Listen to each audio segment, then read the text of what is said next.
Hello, and welcome to another episode of the Move Forward Anyway podcast, featuring dream accelerating inspiration. I'm Jeff Meyer, your host, author, entrepreneur, and coach. My goal with this podcast is to help you identify and clarify your own dream by taking wisdom from others' successes and challenges. If you're looking to take action on your dream, to make a difference doing something you love, but your fears are holding you back, then this podcast is for you.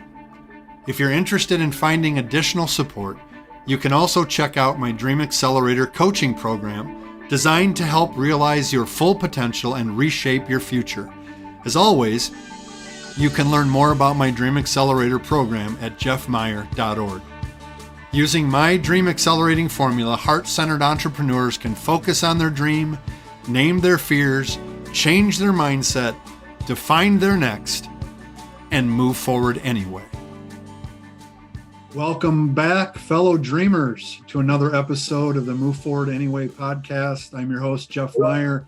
It's really good today to be with two new friends, Paige and Beth. They're rivals, I just found out. If you're watching the video, you'll see a Florida Gator fan, and then there's someone else on this call that's a Georgia fan. So SEC is well represented. As a Big Ten fan, that's a little unnerving to me, but we'll do it. We're Michigan fans. So Big Ten is big in my house. Not good. That's not good. We're in Badgerland here. So hey, at least you did not say OSU. Oh yeah, we can agree on no Ohio State cheering going on here today. You guys, it's so great that you're here with us today. Thank you for sharing your story with our listeners. Why don't you take a moment and just introduce yourselves? I already gave away that you love college football, but introduce yourselves. Tell us about family, where you live, anything you want to share. Sure. Well, I'm Beth Moffatt, and I live in Marietta, Georgia, married for I don't want to even tell you how many years, a lot. And I have two grown daughters. The oldest is married and has two adorable grandchildren, a 5 and 3-year-old. And the other is not married yet. And she serves as a minister at her church. And that's who I am. I'll let Paige tell you a little bit about herself. Awesome. Yep, thank you. I'm Paige Risley. My husband and I live on Lake Oconee, which is kind of halfway between Atlanta and Augusta. We have two grown sons. Our oldest is married and has the most adorable grandson that we could imagine. Our younger son is a PE teacher and coach. He coaches 3 sports, football, basketball, and soccer. So that child is busy. He's not married, but we have high hopes for the near future that it's happening because he's got someone in his life that we really like. But there's no pressure, right? You're not putting none whatsoever. No pressure. Nope. Let's just say that his sister-in-law and myself have not threatened to disown him if he messes it up. Oh, that is awesome. I love it. Thank you so much. So, we're going to talk about We Recruit Well. That's the business that you guys have started. Tell me about how you guys know each other. Where did you guys meet? That is the part of the fun part of our business. We met when Paige was my oldest daughter's 7th grade teacher. And then we ended up teaching together for several years and just enjoyed that experience. And then we both of us have husbands who travel quite a bit. We wanted to do something where there was a lot more flexibility, and we discovered this whole world of working virtually. And we jumped into the virtual world and ended up working for a large staffing company that provides virtual assistants. And it's kind of where we cut our teeth on learning how to recruit well. So that's I guess is that a good enough example of our journey together, Paige? Pretty much. We've known each other for about 20 years. So that's awesome. So Paige, you are an educator. Yes, we both were. Still are. You're still using all those skills, I'm sure of it. Yep. Wow.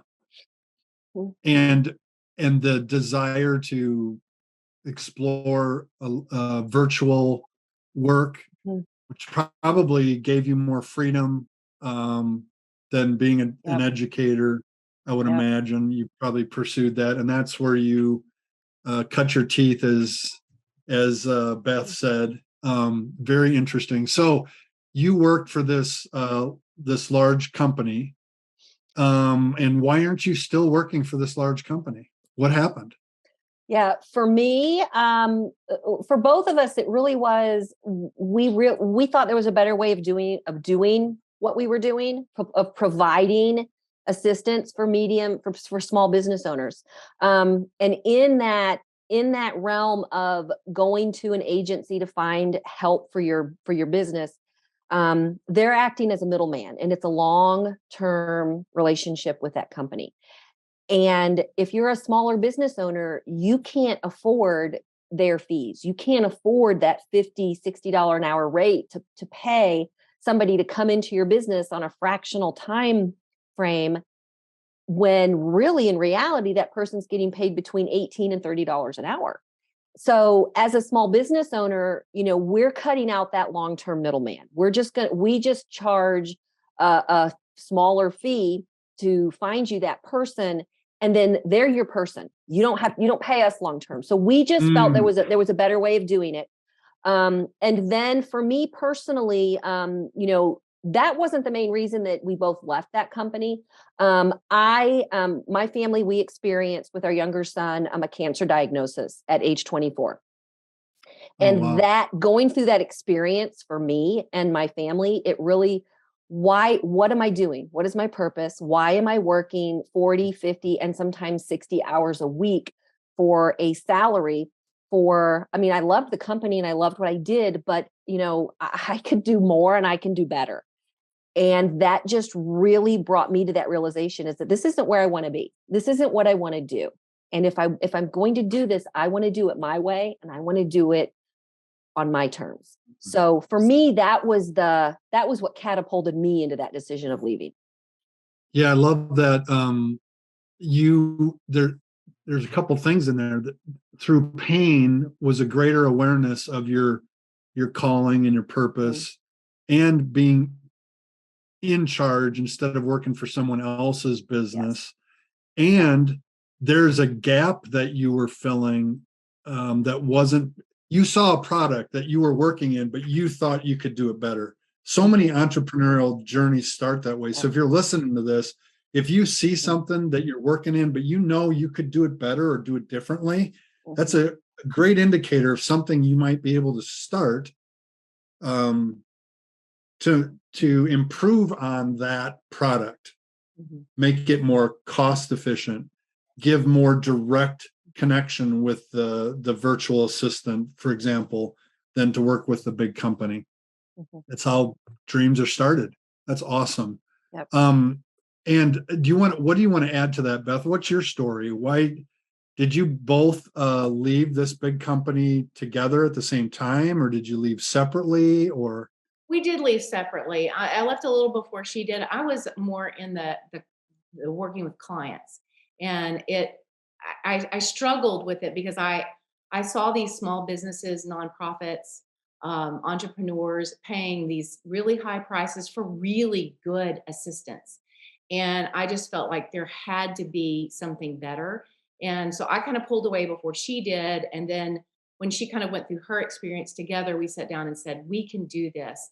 We really wanted to give people a more personal, hands-on experience. We also wanted more versatility because we were kind of locked into that virtual assistant row. And now we can work with people who need hybrid, who need remote, who need in-house. We can help a small business owner find, like we're working right now on an office manager, and it's in a smaller town. They're struggling a little bit finding the right fit for them. And it just allows us to come along beside them, help them out, have a more personal experience. We're trying to serve people in a greater way. And that's what this has really allowed us to do. I love that. Do you work nationally, or are you pretty much locally? We do. I think right now we have clients California, Colorado, South Carolina, they're everywhere. So it's fun. We get to Wonderful. meet tons of people from all over the country. Mhm. And because a lot of them do end up working, finding someone virtually to work for them. We're talking to, young moms or people who are just coming out of the work world who want to work more from home everywhere.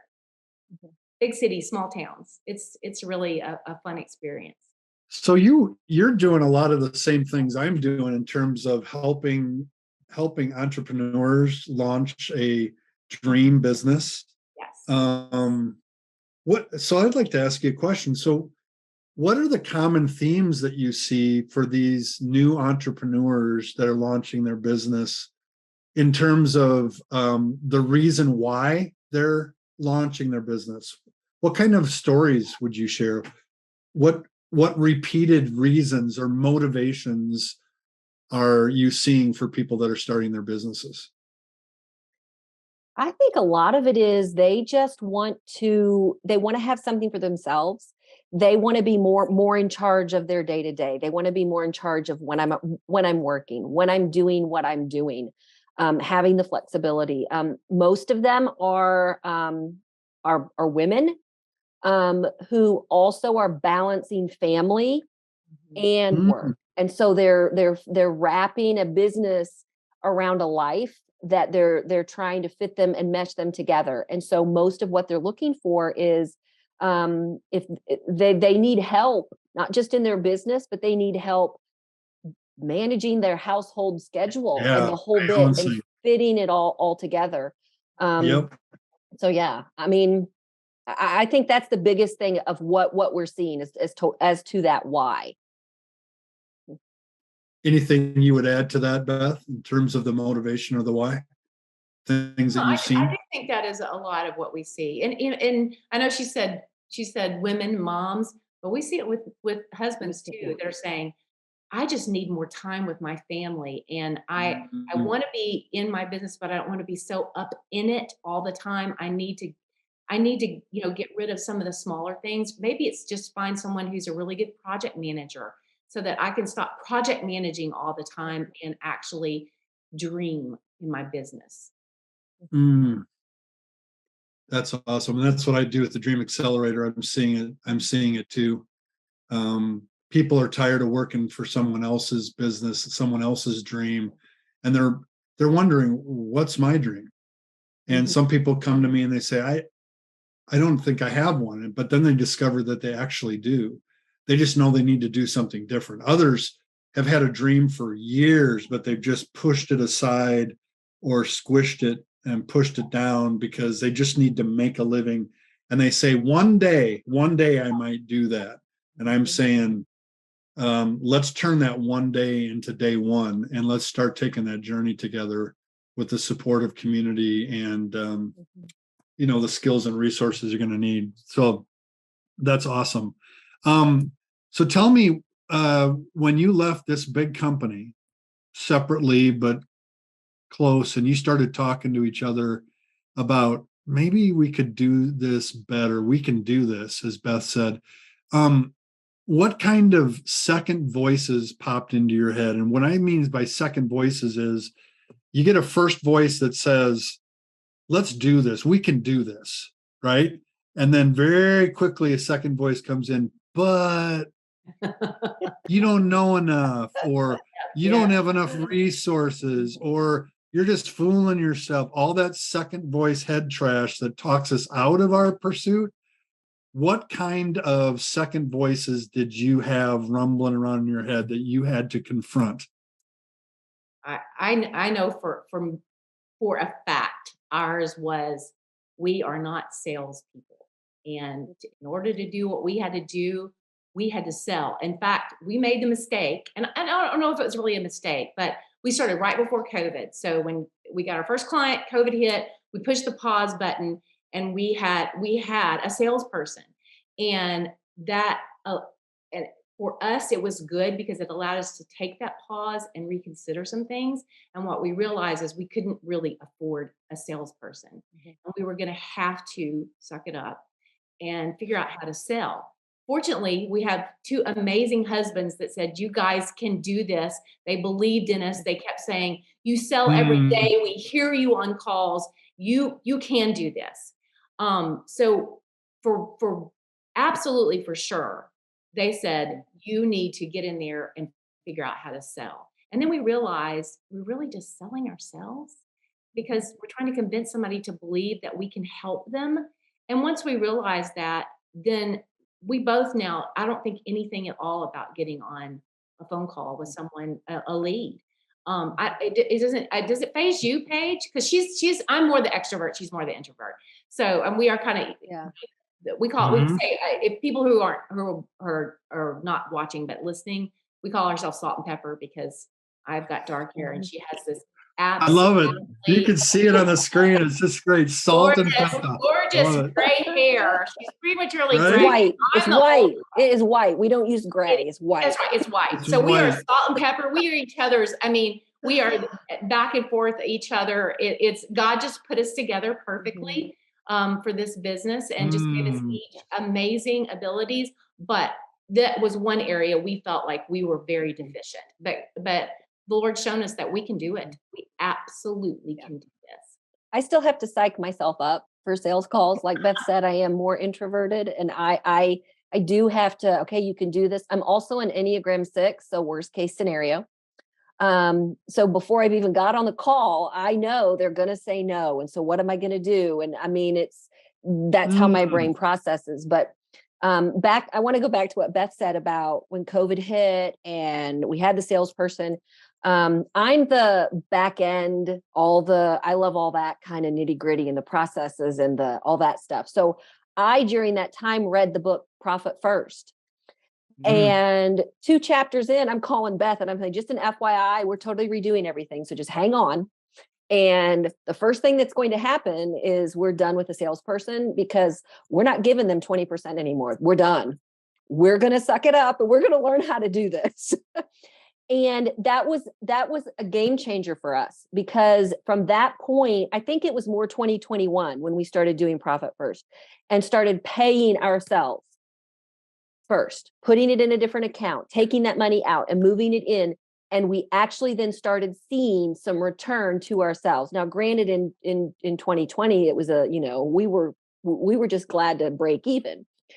2021, we started seeing some profits and we were paying ourselves. And now it's a regular basis. So watching that growth just eased all of those things in my head that were worst case scenario, that were what if, well, you can't do this. Well, yes, we can, because 2022 is absolute proof that you know what you're doing and you're good at it. So. And you started right during the pandemic too, yes. which I'm sure there was all kinds of fears. What are we doing? We just gave up our nice, comfortable, catch-all job, and we're launching a new business. I launched my Dream Accelerator in the first iteration was 2019, and then COVID hit, and I had to decide, do I keep going? Do I just shut it down? And I had to rethink the whole model because, and don't get so wrapped up in one model because a pandemic can hit and you got to be able to flex. So, wow, that is awesome. So, that is a real fear. We don't know how to sell. How are we ever going to grow this new business if we don't know how to sell? Talk to us a little bit about how you learned how to sell. And the fact that most entrepreneurs don't know half about what they're doing when they start. You start and you learn as you go. You can't wait till you learn it all. I'm sure there's things you're learning right now that you didn't know 2 years ago, right? So how did you learn about selling?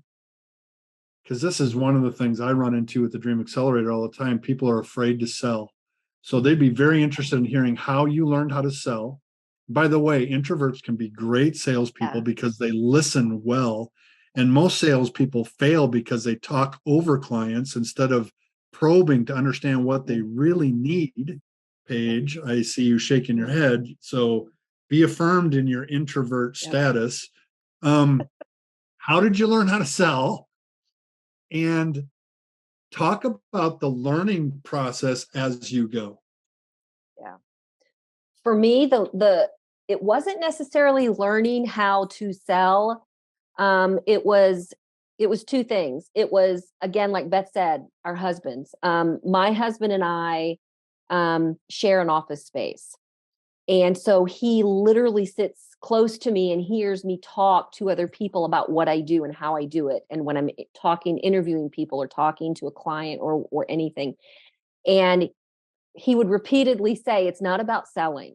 It's the passion you have for what you do and how you do it. And that's what people hear. So it's not that I'm selling you oceanfront property in Arizona. I'm telling you why I'm passionate about my business and our process, and why I'm going to be passionate about you and your business and helping you. So that was the first thing. The second thing for me, especially starting a business and trying to get the systems and the processes and the application set up and all the different things that you need, you're giving everybody your email address, or you're making connections on LinkedIn, and the constant emails and the constant LinkedIn messages and the spam that you get. I was over it. And I was like, we're not doing that. We aren't going to just inundate somebody after we get a lead and they don't say yes or they don't say no. We're not going to pester them.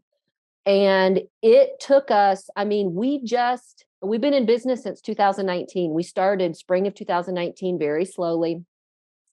So it's been a very slow process, but we just this past summer put into effect what they call a sales drip campaign for when we meet with someone and we don't hear back, we drop their name in an email sequence. And that email sequence is very give friendly.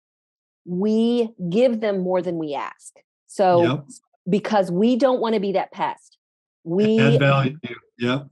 Want to add the value and not ask them, hey, don't forget about us. Come to us. We're what you need. We don't want to sell ourselves. We want to give them more than we're asking for them. Yes. So when they're ready, they know they need something. They already have proof that you can provide insight and help to them. That's awesome. Yep. I'm curious, what do you use for your CRM?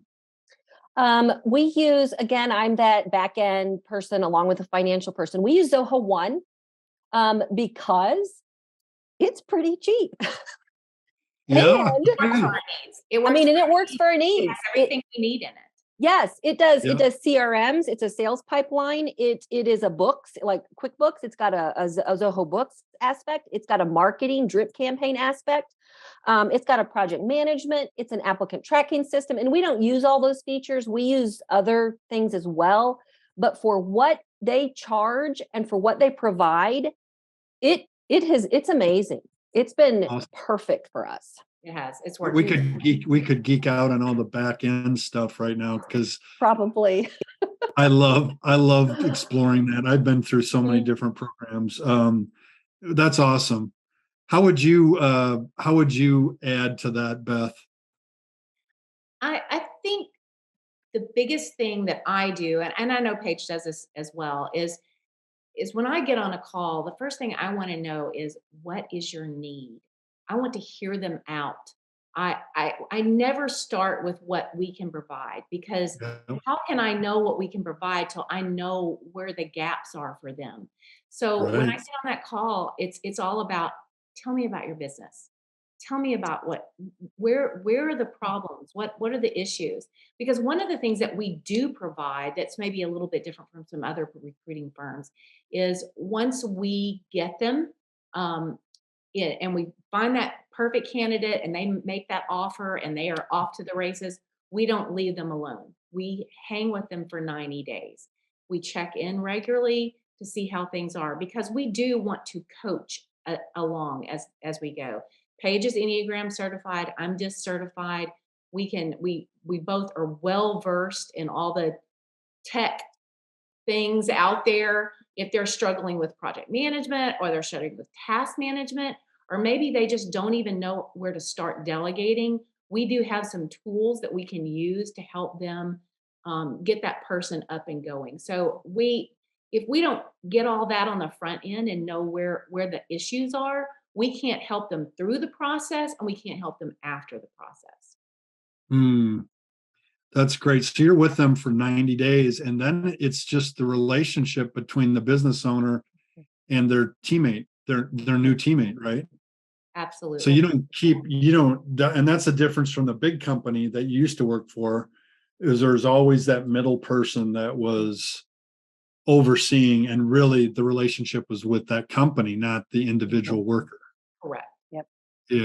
Yeah. And that's how you've improved on that process. And there's the new business. Okay. So you didn't know how to sell. That was a little bit freaky. Other fears that you dealt with you have to going tell into them this? about your big fear for this year, because we took a huge leap of faith this year.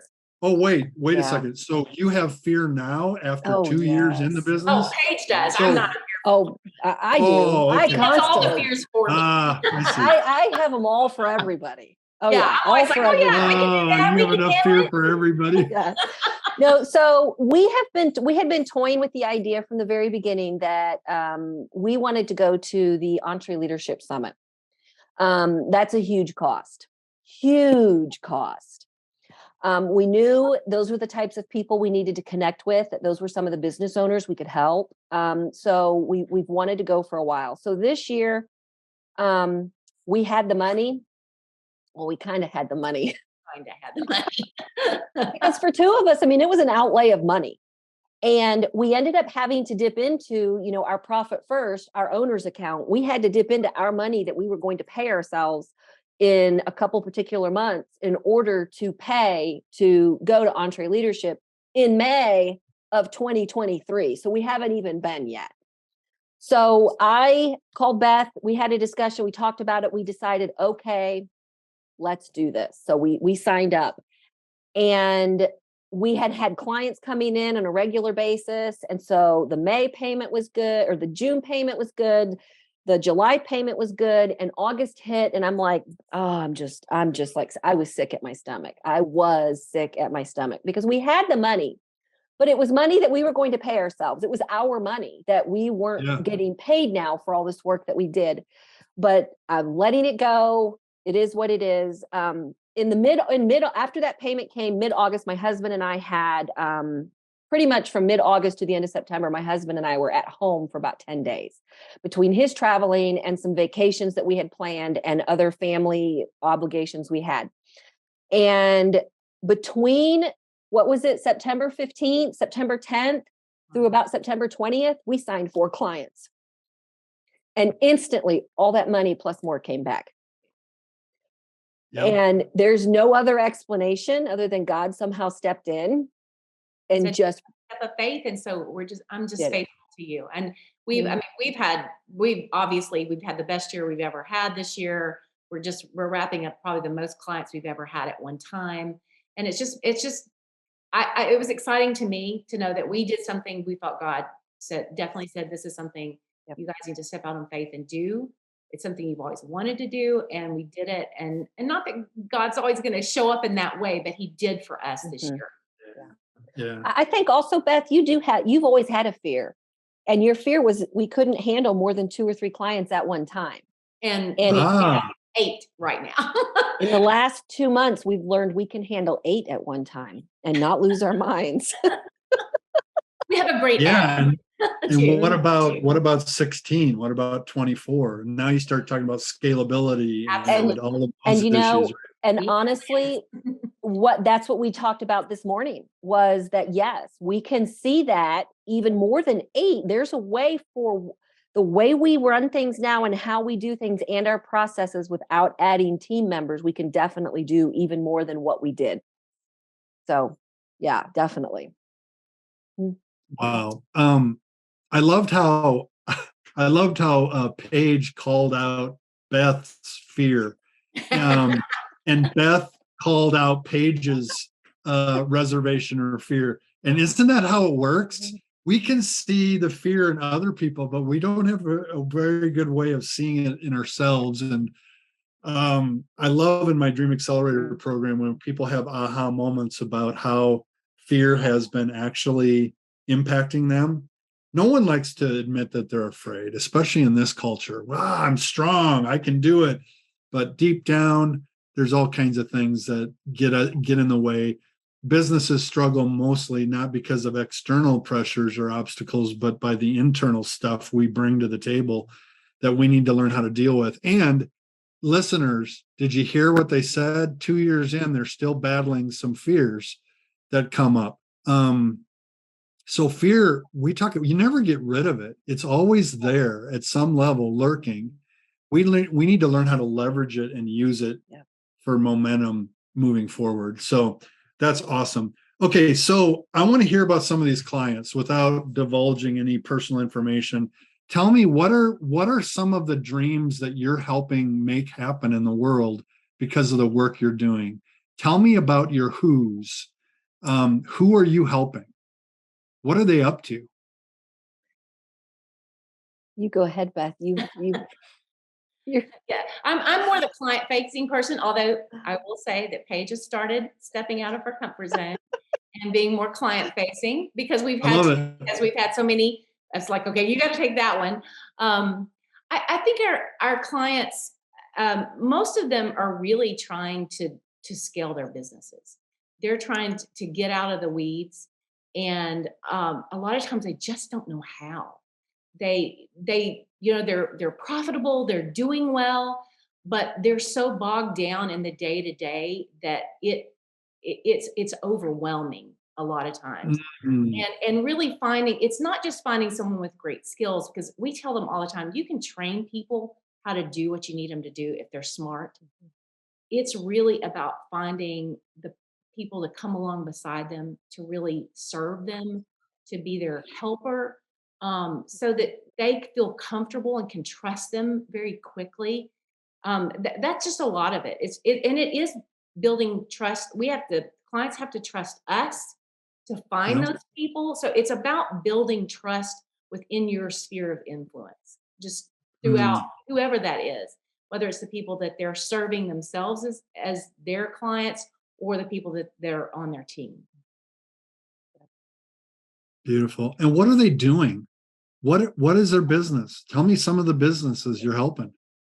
What are Well, their mission? because we're educators, we do serve some people who are in education that have been Okay. in that realm. Somehow we're not real sure how it happened. We stepped into the interior design industry, and we really worked with a lot of interior designers. We're not interior Okay. designers ourselves, but we just understand a lot of their needs, and we've been Uh-huh. pretty successful in that industry. And it's how word gets around. So that's the Uh-huh. industry for us. We have some coaching clients, people who do some coaching. That's huge because they're kind of lone wolves a lot of Yeah. times, and they're trying to do it all on their own. Mhm. And finding that business manager to help them take the load off has been huge. Mm. Also, we had some IT people. Yep. We don't speak their language quite as well as maybe we speak some of the other languages, but we understand where the issues are Yeah. in business period. So We've even served a church as well, helping them find not only an administrative position, but to help them fill even church staff positions as well. Mhm. Really? Mhm. Yep. That's exciting. That was a new Oh, one. don't do that. Yeah, that was something that, we didn't originally think was going to happen. And even in that interior design world, we're helping them find project coordinators and project managers and administrative assistants. But we're even looking for an interior designer right now, which is something that's new. Yeah. And same thing with the church world. It's like, we don't want to do church staffing, but somehow we ended up doing it. And I think what we're learning is that it's not so much about the position you're looking to fill, it's the connection with the people. We're looking at what kind of a person do you want? We can vet the resume. We're taking all of that away from you. We're taking hours of creating job descriptions, interview questions, posting it, managing it, vetting it, doing phone screens, and deciding who. And we're taking 300 people down to the best 5 that we found. And then those are the only 5 you have to see. And so that, when you look at it that way, it doesn't matter what we're hiring for because it's all about the people. Yeah. And so you mentioned earlier, DISC, you threw out DISC, and you're not familiar what we're talking about, DISC profile and Enneagram. I'm an Enneagram 4, by the way. My wife is a 7. So we say that I'm Eeyore and she's Tigger. And how does a marriage between Eeyore and Tigger work? Well, sometimes it doesn't work. But no, it works really well, actually. But you got to know these things. Yep. So you use these kind of tools in the process to vet, find right connections. Is that true? We do. We do. I think we're always looking for someone who aligns with their values, with the business or church or nonprofit values in a way, because that is above everything. And if they do align with their values, then it usually goes well. I'm not saying that that's the person that they hire, but we get it right more often than not. Yep.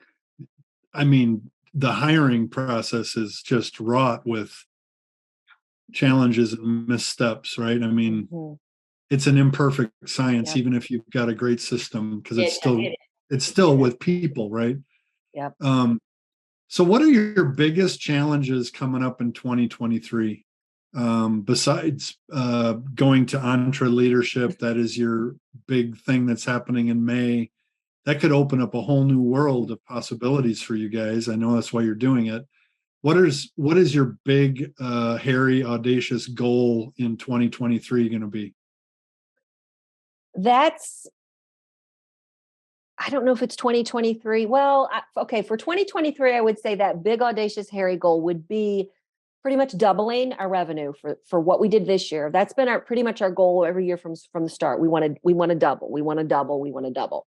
So next year, it's all about doubling. And the one, I would say, again, fear that is a constant for me in our business would be, we do not have a recurring stream of income.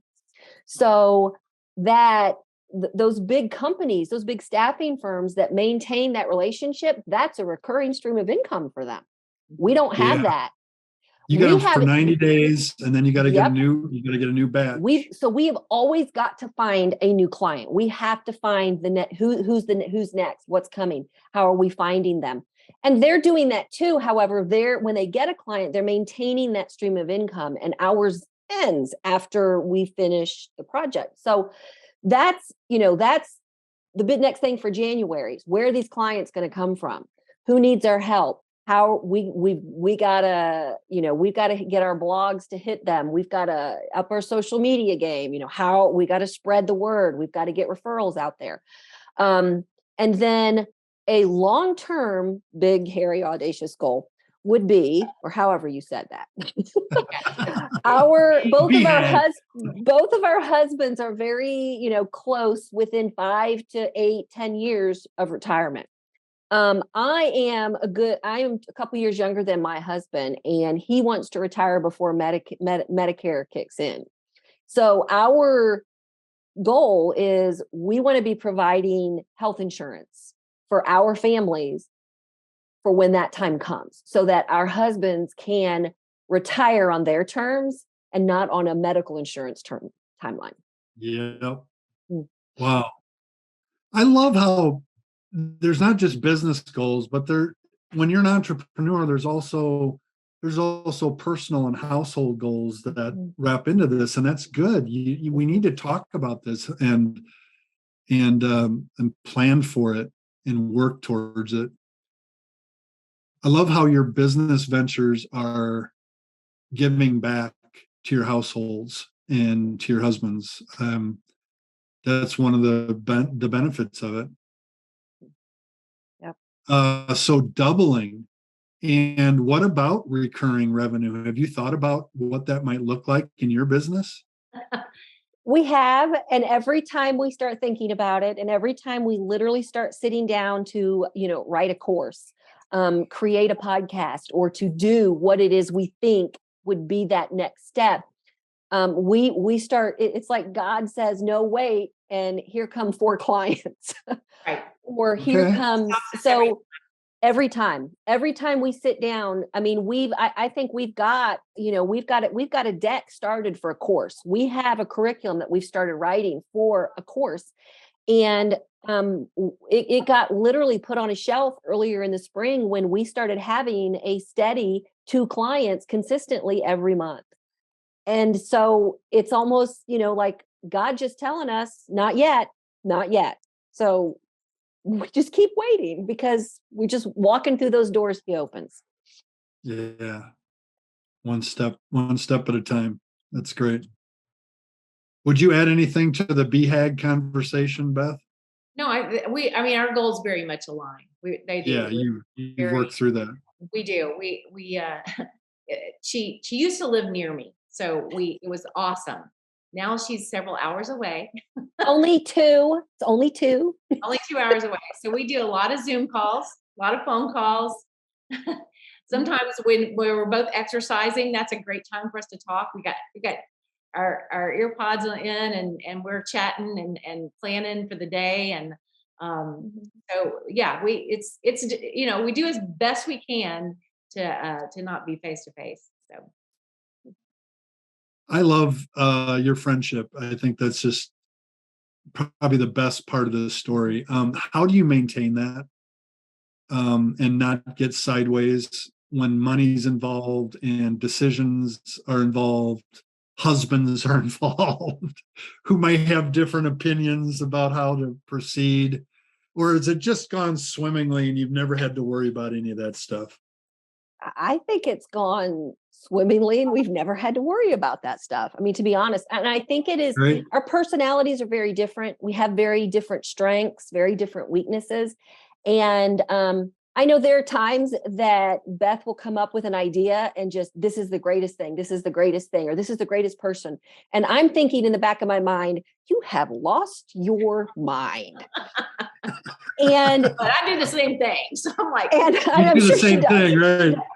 And I'm thinking, I am not a stand up and shout to the rooftop, hey, you're wrong, I'm right person. I am more, all right, well, we'll see. And that's what I'm saying in my head. And it's funny. There have been a couple times, and I honestly can't even give an example now, but there have been times that we've circled back like a month later and Beth has a total different view on the original idea. And I'm thinking, I told you so, but I didn't tell her so. But you didn't tell her so. I didn't tell her. I thought, yeah. And I'm sure. I do think that whole iron sharpens iron. We live that out every day. And we are very honest with one another. And the fact that we were friends before we went into business together, that really helped. And I will say too, we have a great admin that we both really depend on a lot. She doesn't work a lot of hours for us, but every hour she works for us is gold. And so all those things that we don't like to do, or we just don't have the capacity for, having her in in the mix. She's on all of our business meetings, all of our business calls. So just having another voice in there is helpful. And as we've said before, our husbands are key. They're key. They've been very supportive to you guys. Mm-hmm. Oh yeah. My husband did ask, and Beth, I don't know if I shared, I think I told you this, maybe I didn't, but my husband, Steve, asked, maybe it was a couple weeks ago. It was those couple weeks, Beth, where we just were slammed. And I think I counted my phone calls and Zoom calls. I had 35 in 1 week. And it was that weekend. After that week, my husband said, so what does Beth do for your business? And I looked at him like, what do you mean? And he said, well, because you've been really busy lately. What is Beth doing? And I looked at my husband and said, so are you thinking that Beth is sitting at her house doing nothing? And Steve goes, well, I was just making sure. And I said, Beth is doing everything I'm doing, only she's got other things that she does.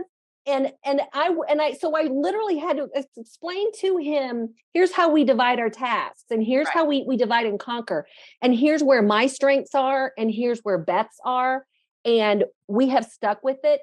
For example, I write most of our blogs, and then I get them and fix them. And then she gets them and fixes them. Because I do a brain dump, and then I go in and I do the writing, and then I kind of check it, and I hate editing, and I read it and I'm like, hey, this sounds great, but I know it's a hot editing. Mess. And I just like tag Beth in it and say, tag, you're it. And then she comes in and she cleans it all up. And I'm not creative. And Beth and our admin do all the social media stuff. And they're like, well, what do you think of it? Like Christmas cards. They were picking out a Christmas card. They sent one this week. Which one do you like? I don't care. Pick one. and we're both going, no, the color's not just here. Right. I'm like, it's green. Just go. He's like, I don't care. I just do not care. Yeah. So we learned our roles. We know where, very much so. Where we fit, and it works for us.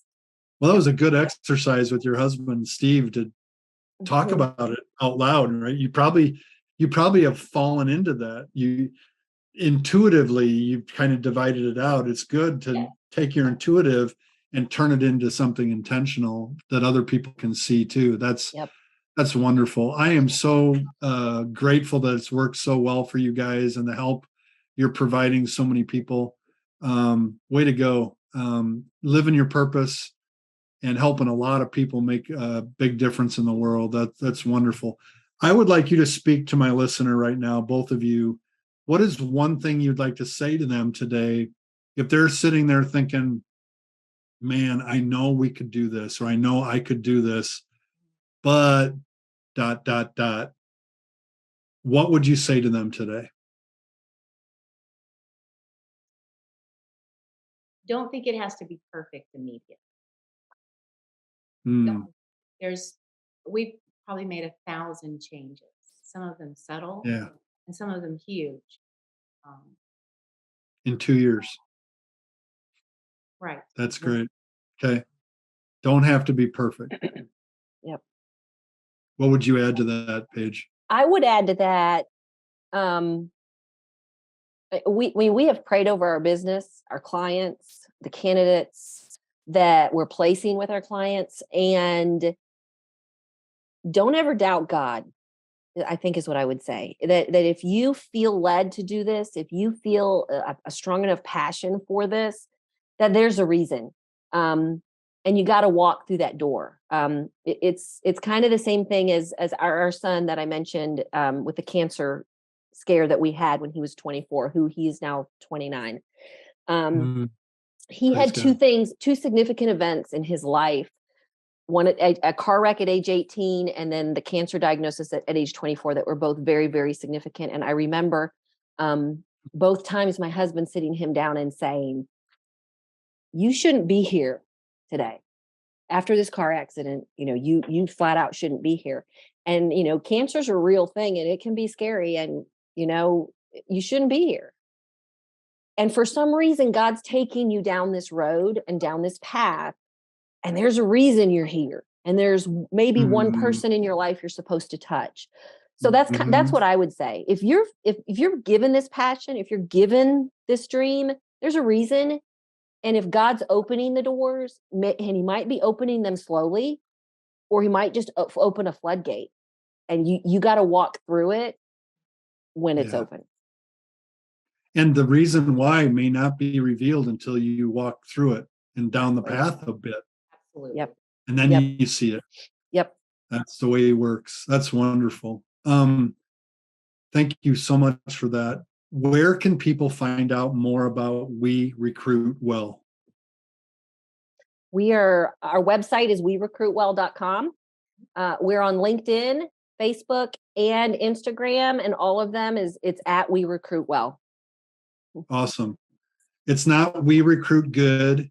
It's no. We Recruit. You would say no. You English teacher. We Recruit Well. Well, I love it. One final question that I have for you guys. Gator or dog? Gator. Dogs, go dogs. Gator. Go Gator bait. Gator bait. Gator. Oh, I love it. Well, it appears this year that we have a better shot at the dogs winning the whole thing again than we do the Gators. But that's for sure. But it comes around. It comes around, goes around. Yeah, you can't count on it for long. Yep, It's been a little bit of a dry spell for the Gators though lately. Oh, it's been terrible. Yeah. Spoken by a Packer fan that's embroiled in a terrible season this year. Well, you guys are delightful. I wish you nothing but the best.